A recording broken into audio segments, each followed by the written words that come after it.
بسم اللہ الرحمن الرحیم۔ عزیز سامعین، تمام دیکھنے والوں کو، سننے والوں کو، غور کرنے والوں کو، خاص کر کے یار لوگوں کو السلام علیکم، آداب، خوش آمدید۔ سامعین، مجھے رانا غضنفر کہتے ہیں اور آج کی اس خاص پوڈ کاسٹ میں ہمارے ساتھ موجود ہیں محترم جناب مجتبیٰ بھٹی صاحب کینیڈا سے۔ اور چونکہ بھٹی صاحب اسکالر ہیں، ریسرچر ہیں، کمپیریٹیو اسٹڈی پہ اچھی خاصی دسترس رکھتے ہیں، اور ہمارے دوسرے مہمان اکثر آپ ان کو سوشل میڈیا پہ سنتے ہیں، دیکھتے ہیں، محترم جناب عظیم بٹ صاحب ہیں۔ آپ جرمنی میں ہوتے ہیں۔ تو سامعین، چونکہ یہ آپ جانتے ہیں ہماری پچھلی بھی ایک ساتھ جو محترم عظیم بٹ صاحب کے ساتھ ہوئی کہ میں اور بھٹی صاحب ختم نبوت کے عقیدے پہ یکجا ہیں، اور ہمارا اس میں کوئی اختلاف نہیں ہے۔ بٹ صاحب ہمارے جو اس اجماع کہہ لیں یا اس سے کہیں ہمیں پرے نظر آتے ہیں۔ تو آج یہ جاننے کی کوشش کریں گے کہ بٹ صاحب کے پاس کون سے دلائل ہیں، اور بھٹی صاحب جو ہے نا وہ کیا آرگومنٹس پیش کرتے ہیں۔ میرا خیال ہے پہلے بٹ صاحب آپ شروع کریں۔ جی میں شروع کر لیتا ہوں۔ اچھا وقت بتا دیں کہ بسم اللہ۔ وقت کتنا ہوگا اور بس کتنے 5 منٹ گھنٹے کے کا؟ اندر اندر بولنا ہے بٹ صاحب، 5 منٹس کے اندر اندر یار انشاءاللہ۔ 5 منٹ میرے خیال زیادہ ہے، کم کر دیں، میں 3 منٹ کافی۔ ہاں جی میں میں ایک جی بات جی کروں۔ جی بھٹی۔ کریں بٹی صاحب بات کریں۔ یہ ہے کہ وہ ٹائم کی کوئی ایسی پابندی رکھتے نہیں ہیں۔ اصل بات جی یہ ہوتی ہے کہ بات کا فلو کہاں پہ رکتا ہے، وہاں پہ وہ دوسرے صاحب کو کہہ دیں یہاں میرا ختم ہو گیا، آپ جواب دے دیں۔ اوکے، اس میرا دوران مطلب ہے کہ جو بات جہاں کسی زیادہ کی ہو وقت رہی ہے ہوگا اس میں کے اندر جو جی بات ہو رہی ہے کہ اس میں ٹوکیں گے نہیں، نوٹ کر لیں گے۔ ٹھیک، اوکے۔ تو بہرحال یہ ہے کہ 5 منٹ بات کے اندر اندر ہی رہیں تو بہتر ہے۔ کوئی ہاں، لیکن یہ کمپلشن نہیں ہے۔ بٹ صاحب ٹھیک، اپنا مقدمہ پیش کریں، تو میں تو صرف دفاع کے لیے بیٹھا ہوں، وہ اپنا جی چونکہ مدعی وہ ہیں۔ بٹ صاحب بسم اللہ کریں، میں لگا رہا ہوں ٹائم۔ جی بسم اللہ الرحمن الرحیم۔ میں بتا رہا تھا کہ بھٹی صاحب کو کہ میں قرآن پڑھتا ہوں، ترجمے سے پڑھتا ہوں، کافی دفعہ پڑھا، تو مجھے قرآن میں سرے سے کوئی ایسی آیت نظر نہیں آئی کہ اللہ تعالیٰ نے یہ کہا ہو کہ کیونکہ انسانوں کے لیے میں نے ہدایت کا یہ سلسلہ قائم کیا تھا، تو اب یہ میں سلسلہ ختم کر رہا ہوں، بلکہ مجھے ایک الٹا عقیدہ ملتا ہے کہ کیونکہ انسانوں کے لیے قائم کیا تھا، اس کو گمراہی سے بچانے کے لیے قائم کیا تھا، انسان بھی موجود ہے، گمراہی کے امکانات بھی موجود ہیں، بلکہ پہلے سے زیادہ ہو گئے ہیں، تو اس سلسلے کو ختم کر دیا جائے۔ تو اللہ تعالیٰ اس کے لیے اعلان کرتا ہے، سورہ الاعراف آیت نمبر 35۔ اللہ تعالیٰ فرماتا ہے، اے بنی آدم، جب بھی تمہاری طرف تم میں سے اللہ کے رسول آئیں اور تمہیں اللہ کی آیات پڑھ کے سنائیں، جو ان پر ایمان لائے گا، اپنی اصلاح کرے گا، اسے کوئی خوف نہیں ہوگا۔ تو جب میں نے قرآن دیکھا پہلی آیت سے لے کے آخری آیت تک، کیا اللہ تعالیٰ نے کہیں پہ یہ اعلان کیا ہے کہ نبی کریم صلی اللہ علیہ وسلم کی وفات کے بعد بنی آدم دنیا سے ختم ہو جائیں گے؟ کوئی اعلان نہیں ملتا۔ پھر میں نے احادیث دیکھی، میں نے کہا شاید احادیث میں کوئی اس قسم کا ذکر ہو، تو وہ بھی نہیں ملتا۔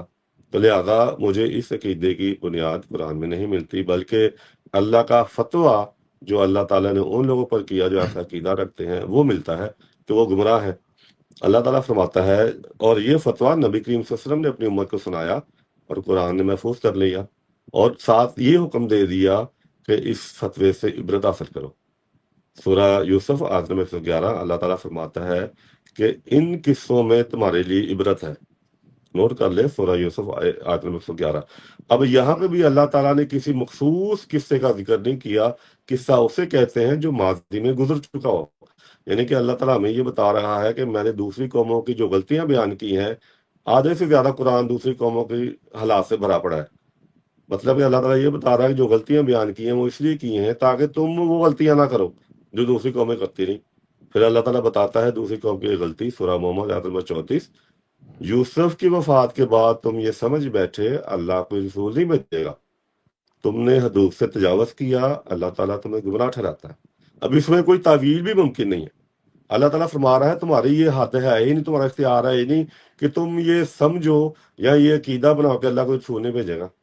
تم نے حدود سے تجاوز کیا، اللہ تعالیٰ تمہیں گمراہ ٹھہراتا ہے۔ یہ اللہ کا اختیار ہے کہ وہ نبی بھیجے یا نہ بھیجے۔ تو جب اس نے نہ بھیجنے کا اعلان ہی نہیں کیا تو وہ سچے تھے، تو اللہ تعالیٰ نے فتویٰ داغ دیا ان پر۔ تو اگر ہم عقیدہ بنا لیں گے تو وہ فتویٰ تو اور بڑا ہو جائے گا۔ تو لہٰذا مجھے اس عقیدے کی بنیاد قرآن سے نہیں ملتی۔ ایک میں دلیل اور پیش کر کے اپنی بات ختم کرتا ہوں۔ آدھے سے زیادہ قرآن جو ہے وہ دوسری قوموں کے حالات بیان کر رہا ہے۔ اللہ تعالیٰ نے سرے سے کسی ایسی قوم کا، کسی ایسی امت کا ذکر ہی نہیں کیا جس کا نبی تو شریعت والا ہو لیکن اس امت میں نبی نہ آئے۔ سب سے زیادہ جو ذکر ہوا ہے وہ حضرت موسیٰ علیہ السلام کی قوم کا ہوا ہے، اور ان کے نبی یعنی حضرت موسیٰ علیہ السلام جن کی شریعت جاری تھی، شریعت جاری رہتے ہوئے بے شمار انبیاء آئے۔ تو یہی میرا عقیدہ ہے، کیونکہ قرآن کریم یہی تصور پیش کرتا ہے کہ شریعت والے نبی کی شریعت جاری رہے تو امت میں نبی آتے رہتے ہیں۔ ہاں، جب نبی آنا ختم ہو جائے تو شریعت والے نبی کی شریعت بھی ختم اور امتی نبی بھی ختم، یعنی کہ اللہ تعالیٰ نے ان دونوں کو ایک دوسرے کے ساتھ جوڑا ہے، علیحدہ علیحدہ نہیں کیا۔ تو یہی میرا عقیدہ ہے۔ اب بٹی صاحب آپ بتائیں کیا کہتے ہیں؟ شکریہ۔ جی بھٹی صاحب، بٹ صاحب نے کچھ 4 منٹ بات کی ہے، تو میرے اور آپ کے عقیدے کے خلاف تو بٹ صاحب کے مطابق قرآن مجید میں سب کچھ لکھا ہوا ہے۔ بھٹی صاحب آپ اپنے آرگومنٹس کا آغاز کیجئے، میں ٹائم لگا رہا ہوں، بسم اللہ کریں۔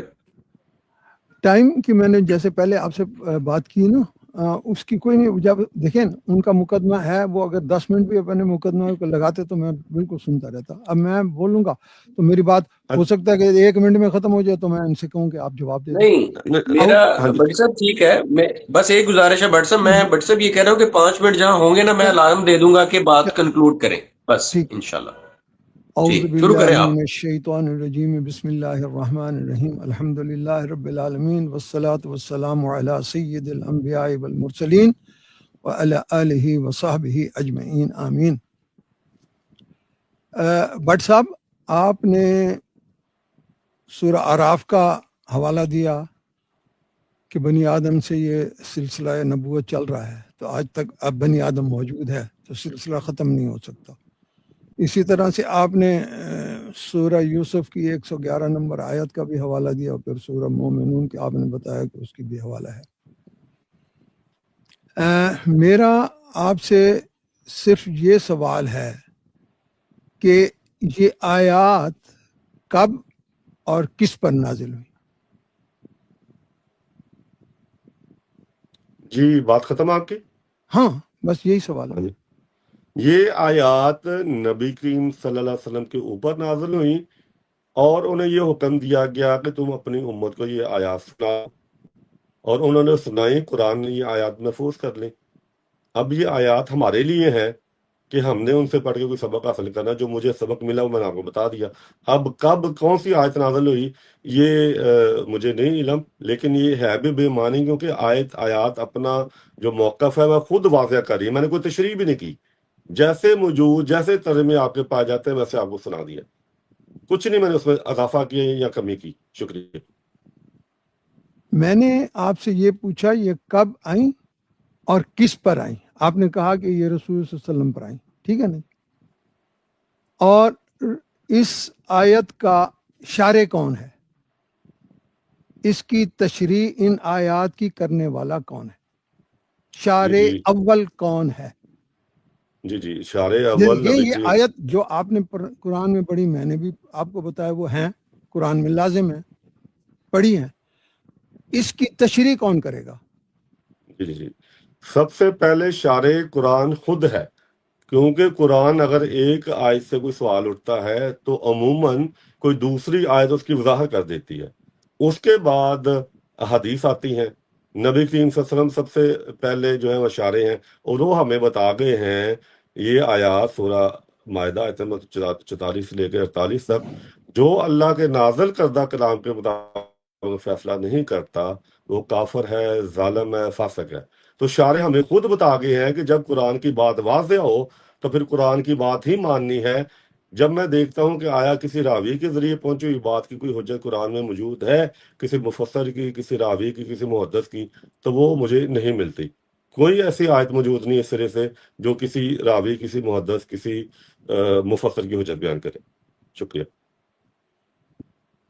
بھٹ صاحب آپ نے بہت ساری تشریح آج خود کر دی ہے، میں نے صرف آپ سے پوچھا کہ شارع کون ہے، آپ نے کہا پہلے کہ شارع خود قرآن ہے،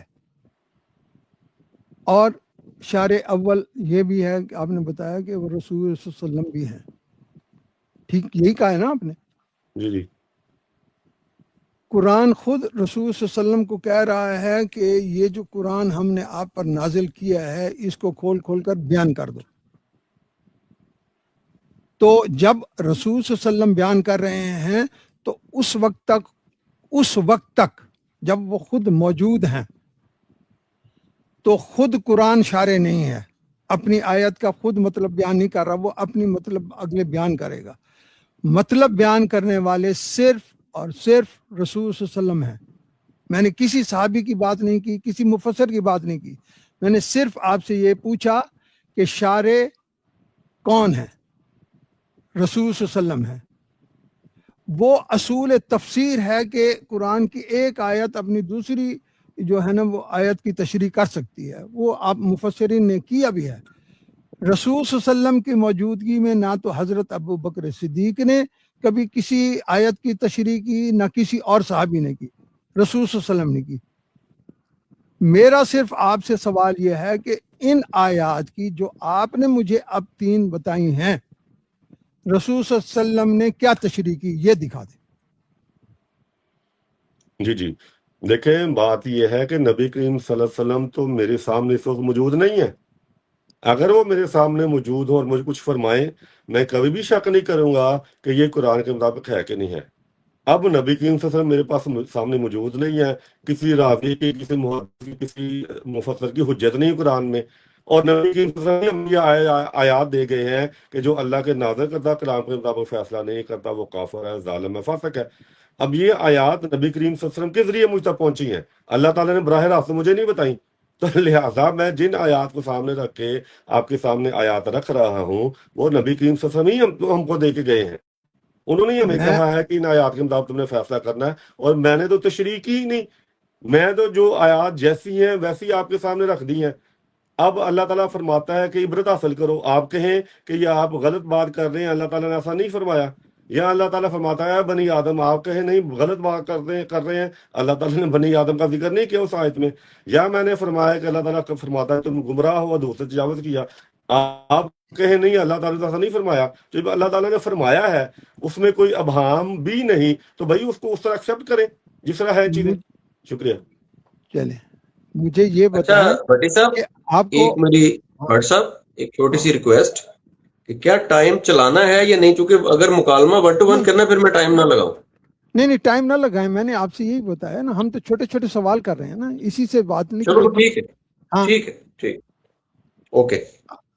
بات یہ ہے کہ آپ کو تشریح کا حق کس نے دیا ہے؟ قرآن کی تشریح کا حق جی بھٹ صاحب. جی دیکھیں، میں تو تشریح کر ہی نہیں رہا، میں تو آپ کے سامنے آیات رکھ رہا ہوں، اور جو زبان جو الفاظ اللہ نے استعمال کیے، جو فتوی اللہ تعالیٰ نے دیے وہ بتا رہا ہوں. بتائیں، میں تو اپنی تشریح کر ہی نہیں رہا. میں نے کون سا لفظ جو ہے خود ڈالا اس میں؟ یہ تشریح آپ نے کی ہے نا کہ اس کے نہیں، بعد میں نے یہ نبی آتے رہیں گے، یہ تشریح آپ کی ہے. اللہ میں نے تعالیٰ آپ کہہ سے رہا ہے. پوچھا، میں نے سر آپ سے صرف اتنی عرض کی ہے کہ اللہ سبحانہ و تعالیٰ نے آج سے 1400 سال پہلے یہ آیات نازل کی، اور جن پر آیات نازل کی ان کو شارع اول بنا دیا، یہ کہہ کر کہ جو قرآن تم پر نازل ہوتا ہے اس کو کھول کھول کر بیان کر دو. اگر رسول صلی اللہ علیہ وسلم نے ان آیات کو کھول کھول کر کسی کو بیان کیا ہے تو وہ بتا دیں، اور اگر نہیں بیان کیا تب بھی بتا دیں، جی اور جو دیکھیں، انہوں نے بیان کیا وہ بتا دیں. میں صرف جی یہ کہہ رہا ہوں کہ یہ آیات اس وقت موجود تھیں، جی ان کو پہلا حق ہے، ان کا حق فائز ہے اور اسی کو تسلیم کیا جائے گا. اور جو بالکل. آپ قرآن کہہ رہے ہیں کہ آپ کو قرآن ملا ہے، جیسے آپ کہہ رہے ہیں کہ نبی صلی اللہ علیہ وسلم موجود نہیں ہے تو میں کہاں سے پتہ کروں؟ تو یہ قرآن بھی تو آپ کو نبی صلی اللہ علیہ وسلم نے ابھی خود نہیں دیا، اس کی کیا اتھارٹی ہے؟ جی اس کی اتھارٹی بتا دیں.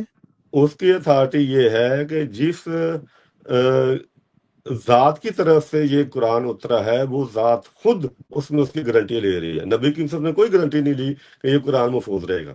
تو میں اس گارنٹی کی وجہ سے اس قرآن کو مانتا ہوں، اور وہ گارنٹی نبی کریم صلی اللہ علیہ وسلم ہمیں بتا کے گئے ہیں، اور وہ محفوظ ہے. یہاں تو کہے کہ وہ گارنٹی محفوظ نہیں ہے، اچھا، دوسری بات یہ ہے کہ آپ نے مجھے یہ بتانا ہے کہ آپ کے عقیدے کی بنیاد قرآن میں کہاں پہ اگر ایک آیت سے وعدہ ہو جاتا ہے آپ کا عقیدہ، تو ظاہر ہے میں پھر واپس اپنے عقیدے کی درست کر لوں گا. مجھے جو نظر آتا ہے کہ قرآن اللہ تعالیٰ فرماتا ہے، آپ نے بات کی نا، اللہ تعالیٰ فرماتا ہے کہ ہم نے کھول کھول کر بیان کر دیا.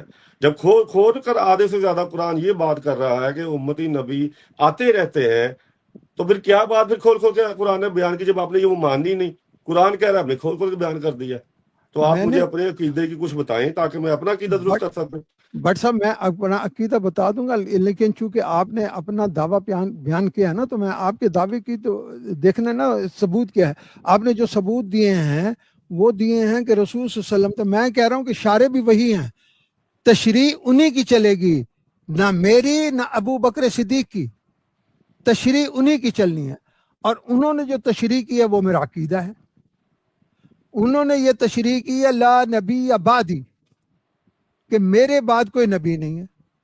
اور انہوں نے جو تشریح کی ہے وہ قرآن کی آیت کی اس میں کہی ہے، وہ جو آپ مشہور آیت ہے ما کان محمد ابا احد من رجالکم ولکن رسول اللہ وخاتم النبیین وکان اللہ بکل شیء علیما. اس ساری باتوں کو اللہ جاننے والے. تو وہ اس کی ہدایت کے رسول صلی اللہ علیہ وسلم نے کہا کہ میرے بعد کوئی نبوت نہیں ہے. میرا عقیدہ وہاں سے چل رہا ہے، میں انہی کی تشریح پہ چل رہا ہوں، کیونکہ تشریح کا حق صرف اور صرف اور صرف اور صرف محمد رسول صلی اللہ علیہ وسلم کو ہے، کسی اور کو نہیں ہے. ان کی موجودگی میں یہ آیات آئیں اور انہوں نے ہی یہ اگر اس کے اوپر وہ بتا دیتے کہ یہ میرے بات چلتی رہیں گی تو پھر وہ بتا دیتے، کسی کو نہیں بتایا. کسی کو انہوں نے کہا کہ میرے بعد کوئی نبی نہیں ہے، یہ میرا عقیدہ ہے اور یہ ختم نبوت ہے. That's it. اس کے اندر کوئی بحث نہیں ہے کسی طریقے سے. جس دن آپ بیرون قرآن کوئی وحی ثابت کریں پھر بات کریں. ابھی تو آپ قرآن کو لے کے پڑھے ہیں، اور قرآن کی تشریح صرف رسول صلی اللہ علیہ وسلم نے کرنی ہے. جی جی. اور انہوں نے جو کی ہے وہ آج تک چلتی آ رہی ہے. اور یہ جو قرآن میرے ہاتھ میں ہے، یہ اس کی اتھارٹی بھی محمد صلی اللہ علیہ وسلم ہے اور کوئی نہیں ہے. یہ انہوں نے کہا کہ یہ قرآن ہے، یہ میرے اوپر نازل ہوا، میں نے اس کو تمہارے سامنے تلاوت کر کے بتائی. یہ ان کا منصب تھا تلاوت کر کے بتانا، یہ ان کا منصب تھا کہ اس کی تعلیمات دینا، یہ ان کا منصب تھا کہ انسانوں کا تزکیہ کرنا. یہ مناسب نبوت تھے، تو انہوں نے یہ سارا کچھ کر دیا. ہمیں وہاں سے یہ ساری چیزیں آ رہی ہیں. آج ہم انہی کی اتھارٹی پہ قرآن کو مان رہے ہیں، اور وہ اتھارٹی حدیث ہے. تو میں کہہ رہا ہوں قرآن کی اتھارٹی حدیث ہے. جو حدیث کو نہیں مانتا وہ قرآن کو نہیں مانتا. بات ختم. آپ کو قرآن کو ماننے سے پہلے حدیث کی اتھارٹی کو تسلیم کرنا پڑے گا، ورنہ قرآن ثابت نہیں ہوتا. کوئی بندہ یہ نہیں کہہ سکتا، وہ یہی کہے گا کہ محمد صلی اللہ علیہ وسلم نے دیا ہے، اور محمد صلی اللہ علیہ وسلم نے یہ بتایا کہ میرے اوپر یہ قرآن آ رہا ہے، یہی حدیث ہے. تو قرآن کی اتھارٹی کو ہم حدیث کے تابع، حدیث کی اتھارٹی سے ہی تسلیم کرتے ہیں. اب آگے چلیں، آپ حدیث کو بتائیں مجھے کہ حدیث ہے جس میں رسول صلی اللہ علیہ وسلم نے یہ کہا کہ میرے بعد نبی آئے گا، تم مان لو. ہم مان لیں گے پھر اگر یہ اتھارٹی آئے گی. اگر جب تک یہ اتھارٹی نہیں ہے تو وہی اتھارٹی رہے گی لا نبی آبادی.